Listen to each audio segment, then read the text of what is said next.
নমস্কাৰ প্ৰিয় শ্ৰোতাসকল। ধাৰাবাহিক উপন্যাস পাঠ অনুষ্ঠানত এইবাৰ আমি পাঠ কৰিব লৈছোঁ অসমীয়া সাহিত্যৰ সৰ্বাধিক জনপ্ৰিয় উপন্যাস পদ্মনাথ গোহাঁই বৰুৱাদেৱৰ ভানুমতী। আজি ভানুমতীৰ দ্বিতীয় খণ্ড। মই বৰকৈ মন কৰা নাই। দিন চাৰেকৰ পৰা আমাৰ ঘৰত বিয়াৰ মেল। কাৰ বিয়া ক'ব নোৱাৰোঁ, কিন্তু চাৰিওফালে পাণ তামোল গুৰ গাখীৰ লগোৱাৰ ধুম পৰিছে। গায়ন ঢুলীয়া নামতি মতোৱাৰ দিহা চলিছে। বিয়ালৈ মানুহ মতাৰ ব্যৱস্থা হৈছে। ঘৰ দুৱাৰ সজাই ৰভা দিয়াৰ যোজা চলিছে। এই নিয়মে কেউপিনে ধুমধাম লাগি গৈছে। ঘৰৰ লিগিৰা লিগিৰি সকলো বিয়া বলীয়া। বিয়াৰ কাৰবাৰত ঘূৰি পকি ফুৰোঁতে দেউতাৰ চুৰ্তি শান্তি নাইকিয়া হৈছে। তলে তলে ইমানলৈকে কেতিয়া আগবাঢ়িল মই ক'বই নোৱাৰোঁ, আৰু আধা গোপনে চলোৱাৰ নে উদ্দেশ্য কি তাক বুজি নাপালোঁ। সি যি কি হওক, এতিয়া বিয়া কাৰ? এবাৰ শুনিলোঁ ৰজাৰ জীয়েক তৰা আইদেউৰ লগত চাৰি গোহাঁইৰ বিয়া।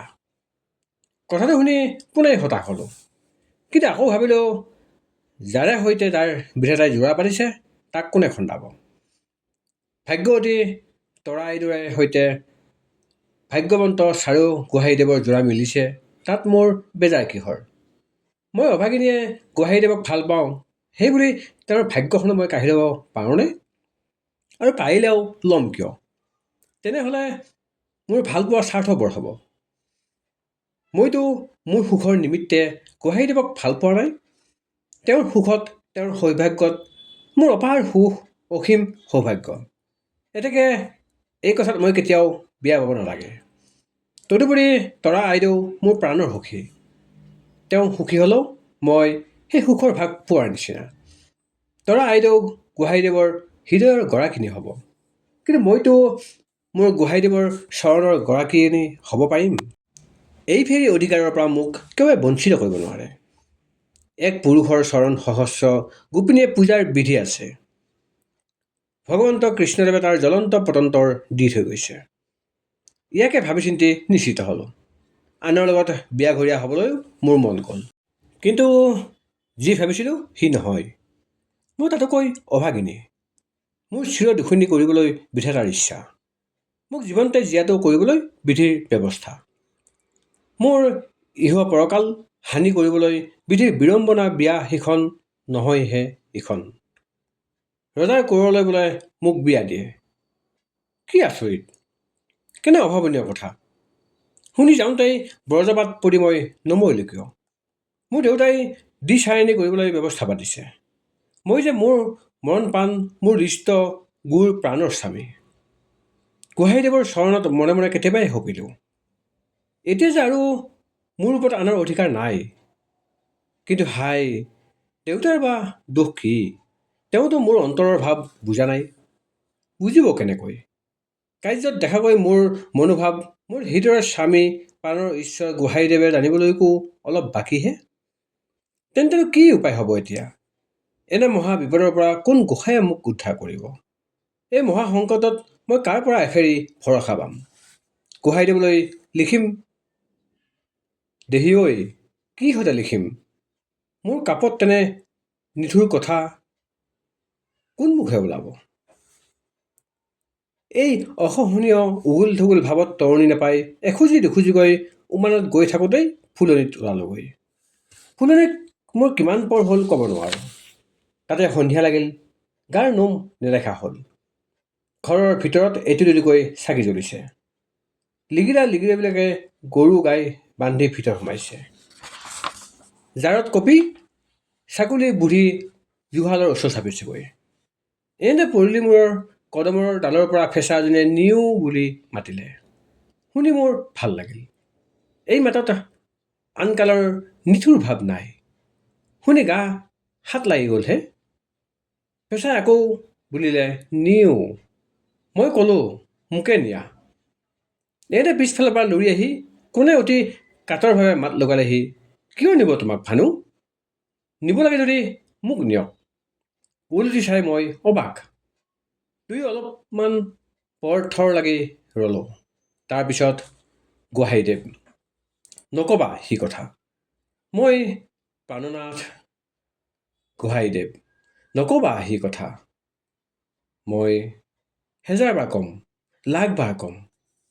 গোহাঁইদেৱ: ভানু, এতিয়া আৰু তোমাৰ সেই ভাৱ সলাবৰ দিন পৰিলহি। মই: সঁচা প্ৰাণেশ্বৰ, মোৰ এই দেহা সলাবৰ দিন পৰিছেহি। গোহাঁইদেৱ: কিয় কোৱা তেনে কথা ভানু? মই: তেন্তেনো কি সলাবলৈ কয় প্ৰাণনাথ?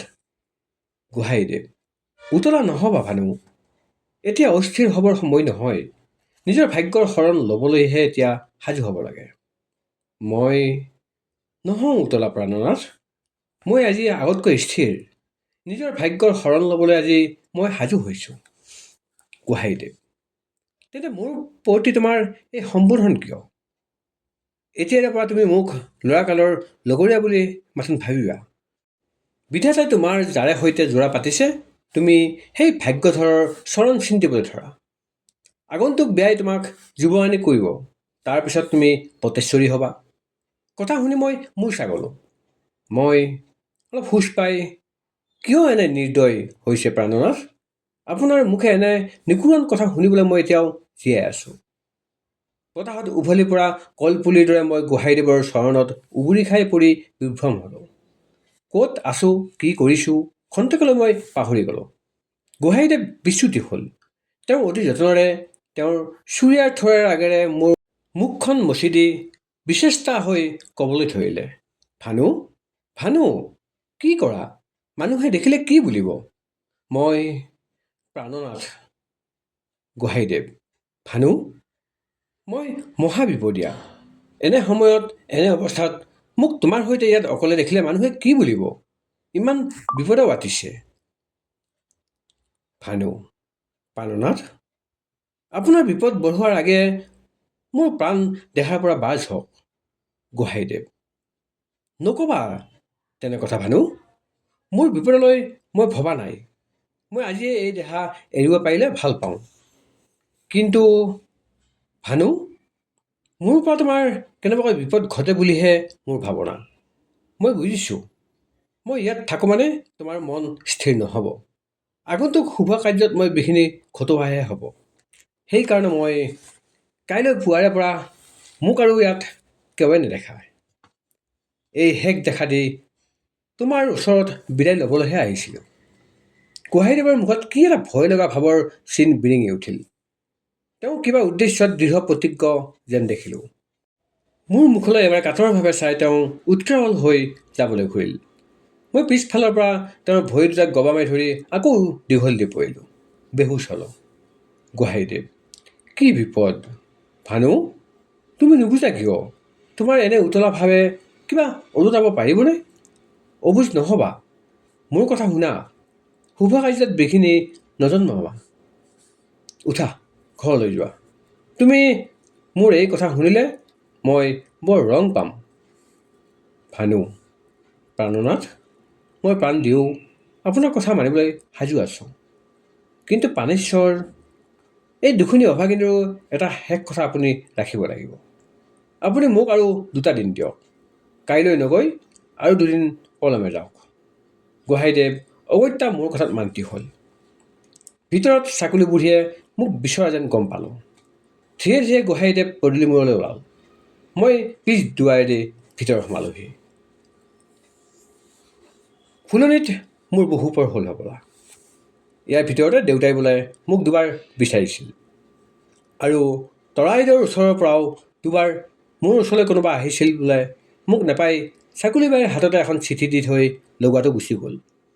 ইফালে ছাগলী বুঢ়ীয়ে জনাই দিলে, চিঠিখন সখী তৰাইদেউৰ।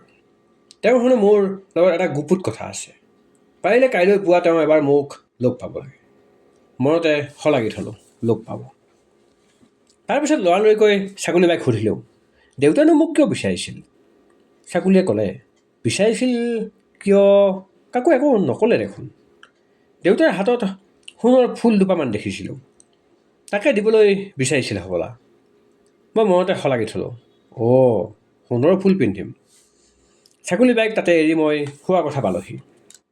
আৰু তাই মনটো আমোলাই নিজৰ কামত ধৰিলেগৈ। মই নিৰঞ্জাল পাই নানা কথা ভাবিবলৈ ধৰিলোঁ। ভাবিলোঁ, আজিক এৰি আৰু 3 দিন আছে। তাৰ পাছদিনা মোৰ নামে পতা বিয়াৰ টেকেলি। গতিকে মোৰ হাতত মুঠেই 2 দিন আছে। আৰু গোহাঁইদেৱে মোক 2 দিনলৈহে দিন দিছে। তাৰপিছত আৰু তেওঁ ইয়াত কেৱে নেদেখে। কিন্তু তেওঁ আগ ধৰি বাজ হ'ব লাগিলে মোৰ আন উপায় নাথাকিব। আৰু তেতিয়াহ'লে মোক সকলোৱে দায় দিব। বিশেষ তেনেহ'লে ৰজাইও তেওঁক অপৰাধী কৰিব আকাংক্ষা থাকে। গোহাঁইদেৱে মনৰ বেজাৰত বিপদলৈ পিঠি দিছে হয়, কিন্তু ৰজাই তেওঁক বিচৰাই ধৰাই আনি ইয়াৰ প্ৰতিশোধ ল'ব। ৰাজকোঁৱৰৰ বিয়াত বিঘিনি জন্মোৱাটো সামান্য অপৰাধৰ কথা নহ'ব। তেতিয়াহ'লে এই দুখুনীৰ দুয়োকুল হেৰাব।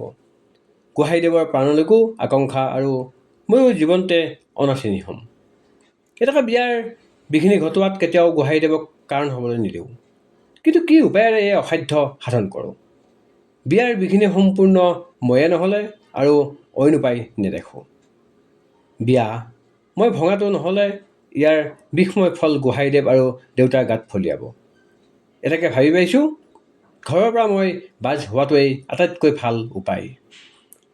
এই কথা অতি গুপুত, কিন্তু মোৰ যোৱাৰ উদ্দেশ্য ভালকৈ ভাঙি কৰি নগ'লে গোহাঁইদেৱে পাছতো গোলমাল লগাব পাৰে।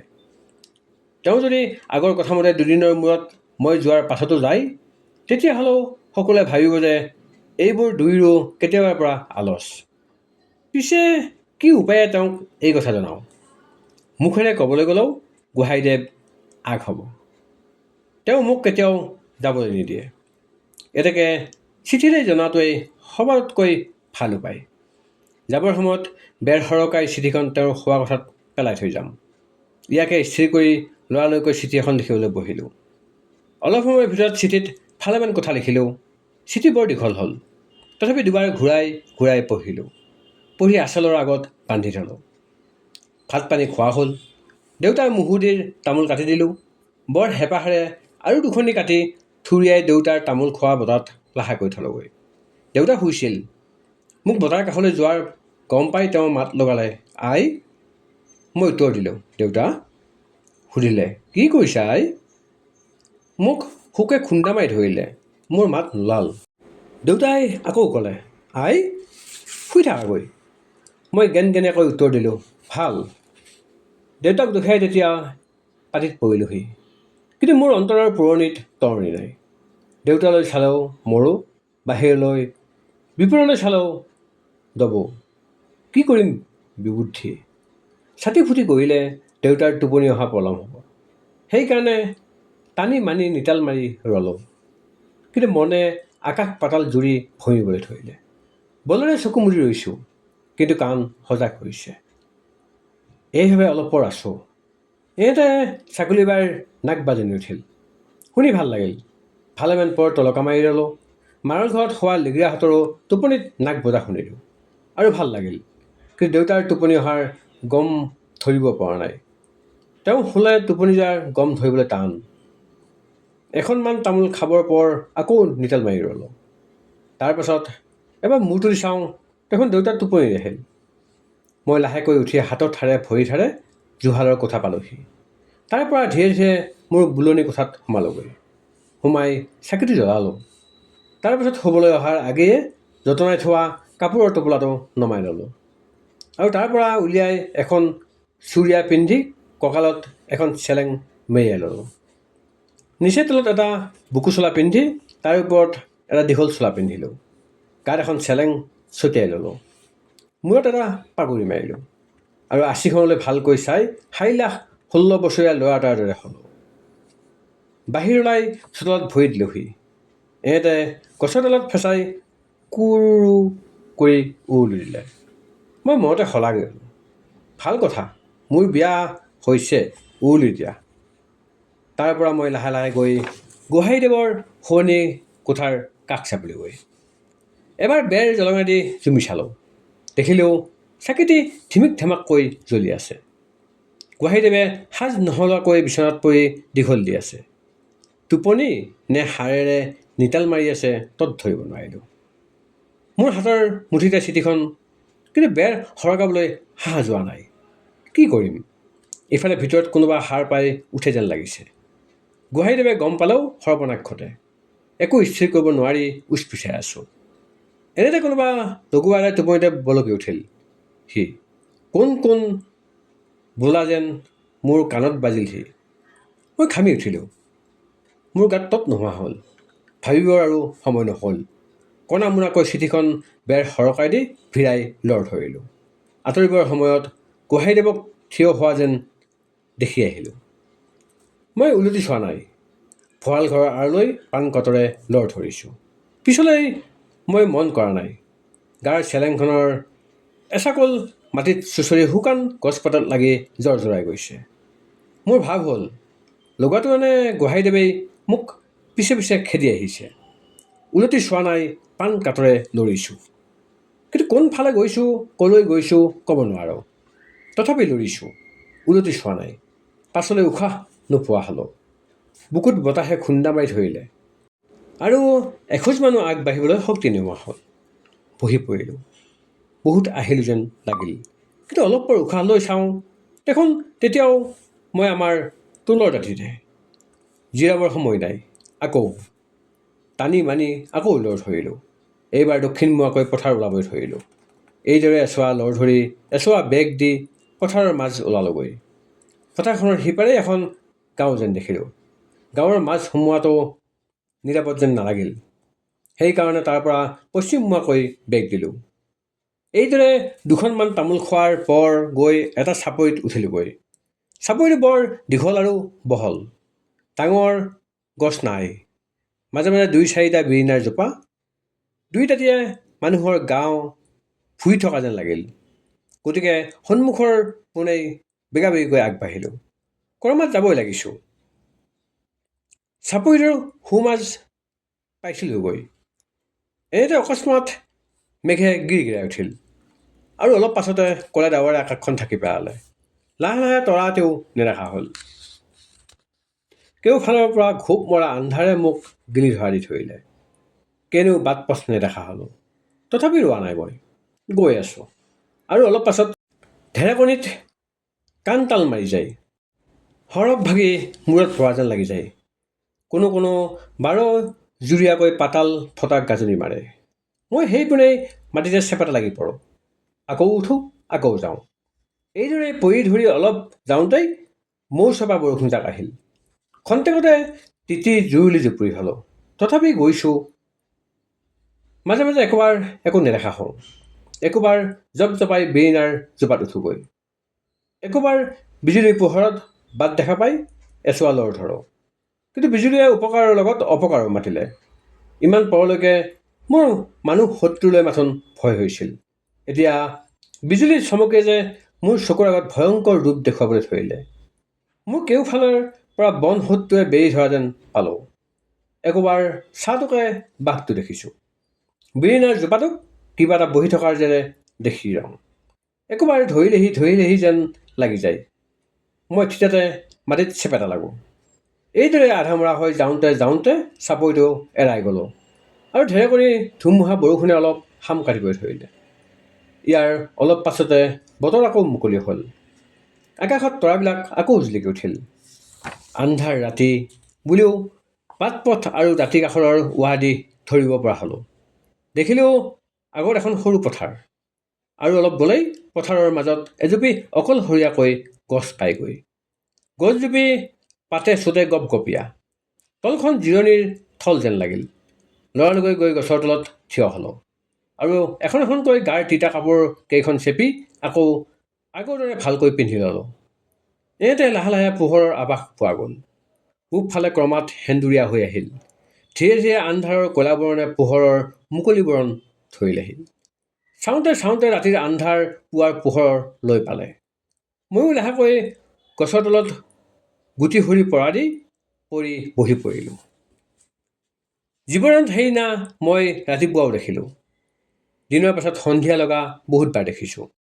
পোহৰ কেনেকৈ আন্ধাৰত লুকাই গৈ ভালেমান দিন মন কৰি কৰি আহিছোঁ। কিন্তু ৰাতিৰ পাছত ৰাতিপুৱা সেইদিনাহে মই প্ৰথম দেখিলোঁ। পোহৰৰ আগত আন্ধাৰ কেনেকৈ ক্ৰমাৎ হেতা পৰি লৈ পাই সেইদিনাহে মই মোৰ চকুত ভালকৈ দেখিলোঁ। তাৰ লগতে মোৰ মনত আৰু এটা কথা বৰকৈ লাগিল।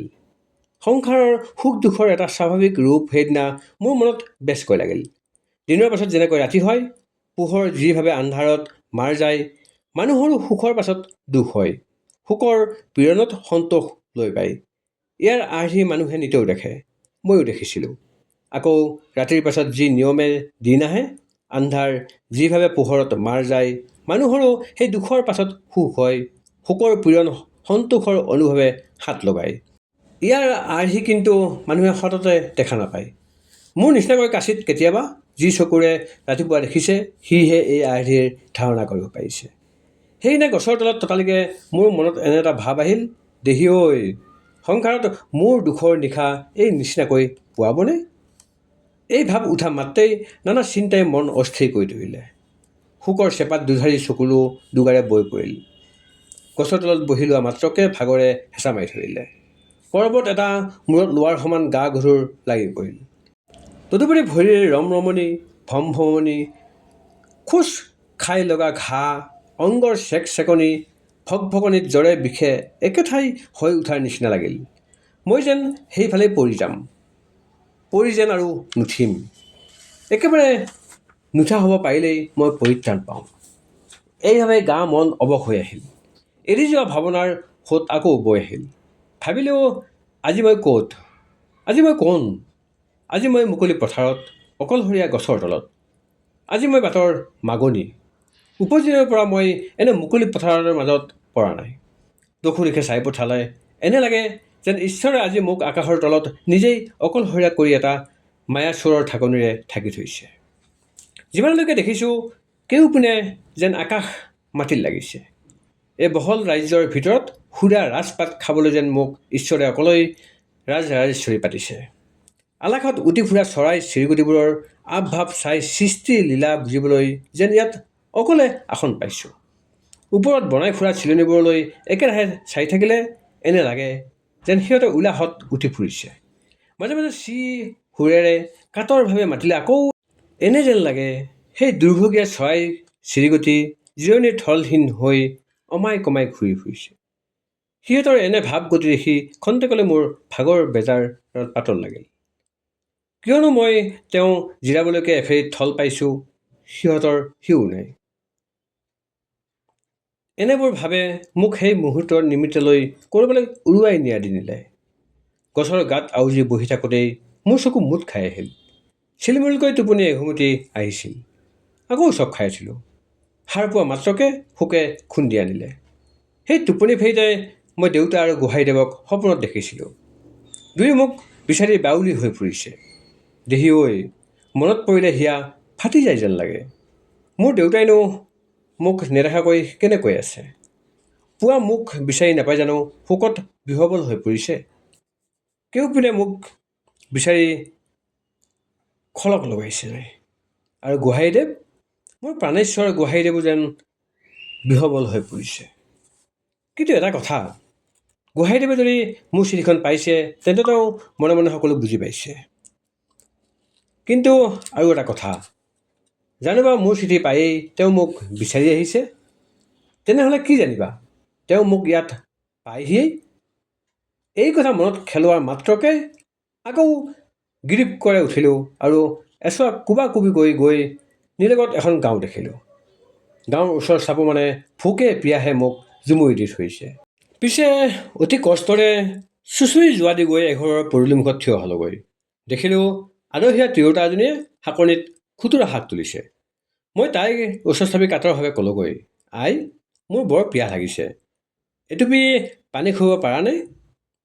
মানুহজনীক যেনিবা জোকাই কিলহে খালোঁ।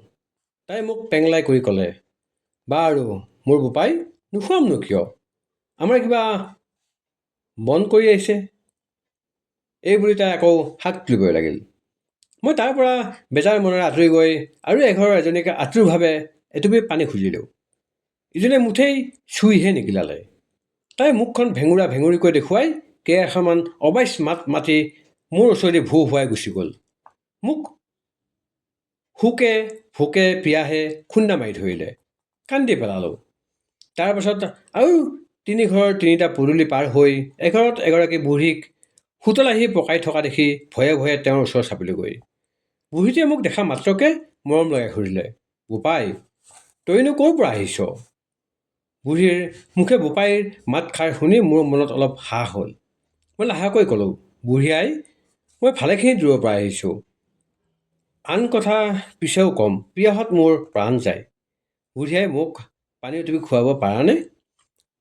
বুঢ়ীয়ে আঠে পেঠে ক'লে, আই ঐ দেহি, পানীটো বাৰু কি বস্তু, দিব পাৰিমতো, বহা, মোৰ সোণাই, ইয়াতে বহা। এই বুলি তেওঁ দুখৰি পীৰা এখন বহিবলৈ দি বুঢ়ীয়ে ভিতৰৰ পৰা পানী এলোটা আৰু বাতি এটা লৈ আহিলগৈ। পানী এবাতি বাকি লৈ বুঢ়ীয়ে মোক আকৌ ক'লে, বোপাই, তই পুৱাৰে পৰা একো খোৱা নাই হ'বলা। মই ক'লোঁ, আই, মই কালিৰে পৰাই খোৱা নাই। সেই কথা শুনি বুঢ়ীয়ে সুদা পেটত পানীয়ে বেয়া কৰিব বুলি আকৌ ভিতৰলৈ সোমাই গৈ গুড় অকণমানৰ সৈতে সান্দহ কৰি অলপমান আনি দিলেহি। মই অতি তৃপ্তিৰে জলপানটি খাই বুঢ়ীৰ কাষত বহি কথা পাতিব থাকিলোঁ। এদিন দুপৰীয়া 3জন মোৱামৰীয়া বৈষ্ণৱ আহি উপস্থিত। বুঢ়ীয়ে আঠে পেঠে ধৰা পীৰা পাৰি দিলে। তিনিও বহিল। আলহী সুধিবৰ নিমিত্তে বুঢ়ীও ওচৰতে এফলীয়া হৈ বহিল।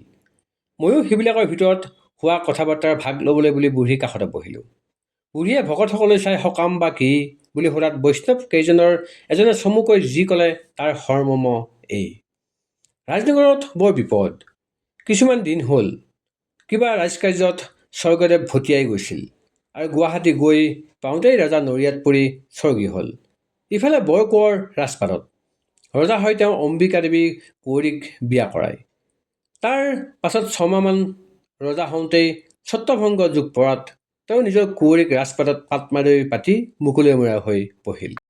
আৰু তিৰোতা হেৰুৱা ৰজাই সকলো বিষয়তে কুঁৱৰীৰ হাতত ৰাজক্ষমতা এৰি দি নিৰঞ্জলীয়া হ'বলৈ ধৰিলে।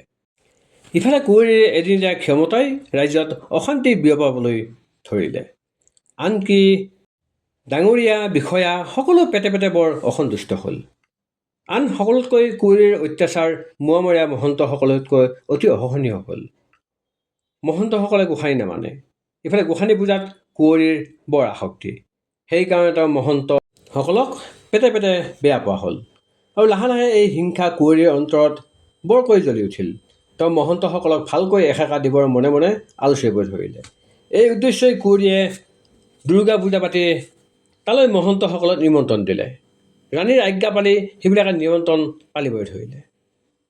পিছে পূজা ভাগৰ পিছত কুঁৱৰীৰ আদেশমতে মহন্তসকলক বলেৰে গোসাঁনীৰ প্ৰসাদ খোলোৱালে। আৰু যিবিলাকে অলপ আপত্তি দেখুৱাইছিল সেইবিলাকত ধৰাই মাহ প্ৰসাদ কটিয়াই কপালত বলিকটা ছাগলীৰ তেজৰ ফুট দিয়াই নগুৰ নাগতি কৰালে। এই কথাত মহন্তসকলে মৰ্মান্তিক বেজাৰ পালে আৰু তেতিয়াৰে পৰা সেইবিলাক ৰাজক্ষমতাৰ বিৰুদ্ধে দৌৰিবলৈ তলে তলে সাজু হ'ল। অকল মোৱামৰীয়া মহন্তই ইমান শকত কাম এটা সফল কৰি উঠা টান। সেইকাৰণে সেইবিলাকে তলে তলে সেইবিলাকৰ দলত নতুনকৈ মানুহ ল'বলৈ ধৰিলে। চেমনীয়া ডেকা ল'ৰা কপালত মৃত্তিকাৰ ফুট দি মহন্তৰ সংখ্যা বঢ়াবলৈ এডাল মহন্ত তলে তলে ঘূৰিবই ধৰিছে। তাৰো এযোৰা আহি বুঢ়ীৰ ঘৰত উপস্থিত। সেইবিলাকে বহিয়েই বুঢ়ীক মোৰ কথা সুধিলে। বুঢ়ীয়ে মোক তেওঁৰ তুলনীয়া পো বুলি চিনাকি দিলে। তাৰপিছত সেইবিলাকে বুঢ়ীৰ সৈতে বহুত বাৰ কথা বৰ্তা পাতিলে। মই ওচৰতে শুনি বহি আছিলোঁ। মুঠৰ ওপৰত সেইবিলাকে মোক সেইবিলাকৰ দলত সোমোৱাই ল'বলৈ বিচাৰে। বুঢ়ী তাত একোপধ্যেই মান্তি নহয়। সৰহশেষত মই নিজে আগবাঢ়ি ক'বলৈ ধৰিলোঁ, আই, এখেতবিলাকে যি কথাৰ নিমিত্তে তোমাক খাটিছে সি বৰ সহজ কথা। তাত মান্তি হ'লে ধৰ্ম হ'ব। তিৰোতা হেৰুৱা ৰজাই কুঁৱৰীক ৰাজপাট এৰি দি ৰাজ্যত উৎপাত লগোৱাইছে। এই উৎপাতৰ পৰা ৰাজ্যক উদ্ধাৰ কৰিবলৈ যি আগবাঢ়িব তাৰ মহাপুণ্য হ'ব। যি গৃহস্থই এটা মানুহ দিব তাৰ এটকা মহন্তৰ ধৰ্ম হ'ব। এতেকে আই, তুমিও সেই পুণ্য অৰ্জন কৰা। মহন্ত কেইজনে মোক ধন্য ধন্য কৰিব ধৰিলে। আৰু ময়ো যে কুঁৱৰীলৈ কিবা হিংসাৰ ভাৱত কৈছিলোঁ এনে নহয়, কিয়নো তাত মোৰ অলপো আস্থা নাই। মই নিজে ইচ্ছা কৰি সেই কুঁৱৰীক ৰাজপাট এৰি দি আহিছোঁ। সি যি হওক, বুঢ়ীয়ে অলপ পৰ তলকা মাৰি ৰৈ মোক ক'লে, বোপাই, একেবাৰে এৰি যাবি নেকি মোক? যাব খুজিছে যা, মইনো ধৰি ৰাখিব পাৰোঁনে? এই বুলি বুঢ়ীয়ে মনটো আমোলাই পেলালে। মই ততালিকে আকৌ ক'লোঁ, নহয় আই, একেবাৰে যাব লাগিলে এদিনলৈকো নাযাওঁ। মই দিনেও এওঁবিলাকৰ দলত যোগ দিমকৈ আৰু দিনেও উলটি আহিম, কোনো চিন্তা নাই। এই কথা শুনি বুঢ়ীয়ে ৰং মনেৰে মোক মোৱামৰীয়া মহন্তৰ দলত যোগ দিবলৈ অনুমতি দিলে। মোৱামৰীয়া মহন্তৰ লগত কাম কৰি মোৰ মনত দিনক দিনে উৎসাহ বাঢ়ি আহিল। ৰাইজৰ হৈ ৰাজ ক্ষমতাৰ বিৰুদ্ধে উঠা মোৰ উদ্দেশ্য নহয়। কেনেকৈ ৰাজ অত্যাচাৰ গুচাব পাৰি মই তাৰ আলোচনাতহে ফুৰিব ধৰিলোঁ। এইভাৱেই কিছুদিন গ'ল। এদিন মহন্তৰ মন্ত্ৰণাত স্থিৰ হ'ল যে তেতিয়ালৈকে ইফালৰ পৰা একো কৰিব নোৱাৰাটো বৰ লাজৰ কথা আৰু বেজাৰৰ কথা হৈছে। এনেকৈ দিন চাৰাগৰ ভিতৰত ৰজাৰ শিঙৰি ঘৰত জুই দি বিদ্ৰোহৰ চিন দেখুৱাব লাগে। মই দেখিলোঁ বিদ্ৰোহৰ চিন দেখুৱাই ৰজাঘৰত ভয় লগোৱাটো ভাল কথা হৈছে, কিয়নো ইয়াৰ পৰা এক পক্ষে কুঁৱৰীয়ে ভয় পাই শান্ত হ'ব পাৰে আৰু আন পক্ষে ৰজাৰ নগৰত মই পলোৱাটোৰ বিষয়টো ই তল পেলাব। কিন্তু সেইবুলি শিঙৰি ঘৰত জুই দিয়াটো ভাল নহয়। তেনে কৰাৰ পৰা ৰাজ্যৰ ক্ষতিহে হ'ব মাথোন। সেইকাৰণে মই মহন্তসকলক এই বুলি ঘূৰালোঁ যে শিঙৰি ঘৰত জুই দিয়াটো বিদ্ৰোহৰ চিন নহয়, সি বিদ্ৰোহৰ কাৰ্যহে হ'ব। এতেকে চলিত নিয়মমতে ৰজাৰ চৰাত ৰাতি গৈ বিদ্ৰোহী নিচান পুতি থৈ আহিব লাগে। এই কথাত মহন্তসকলে বৰ সন্তোষেৰে মান্তি হ'ল। ইয়াৰ পাছত মই আৰু এটা কথা সিবিলাকৰ বিচাৰলৈ আগবঢ়ালোঁ যে মহন্তসকলে আত্মৰক্ষাৰ নিমিত্তে এটা কোঠ মৰাৰ আৱশ্যক। আগ ধৰি এই কাম সমাধা নকৰাকৈ বিদ্ৰোহৰ কাম হাতত লোৱা উচিত নহ'ব। এতিয়া বিদ্ৰোহৰ চিন মাথোন দেখুৱাই কোঠ মাৰিবলৈ যাব লাগে। সেইমতে মহন্তসকলে নেঘেৰিটিঙত এটা কোঠ মাৰিবলৈ স্থিৰ কৰিলে। ইয়াৰ পাছৰ পৰা মহন্তসকলে মোৰ কথাত বৰকৈ প্ৰত্যয় মানিবলৈ ধৰিলে আৰু মাজে মাজে সেইবিলাকৰ হতুৱাই মোৰো কাৰ্য সিদ্ধি কৰাই ল'ব পৰা হ'লোঁ। এই উপায়েৰেই মাজে মাজে জানিব পাৰিলোঁ যে দেউতা আৰু বৰগোহাঁইদেৱ ভালে আছে। মোক বিচৰাটো সম্পত্তি তল পৰিছে। প্ৰিয় শ্ৰোতাসকল, পদ্মনাথ গোহাঁই বৰুৱাদেৱৰ ভানুমতীৰ এয়া আছিল দ্বিতীয় খণ্ড। ধন্যবাদ।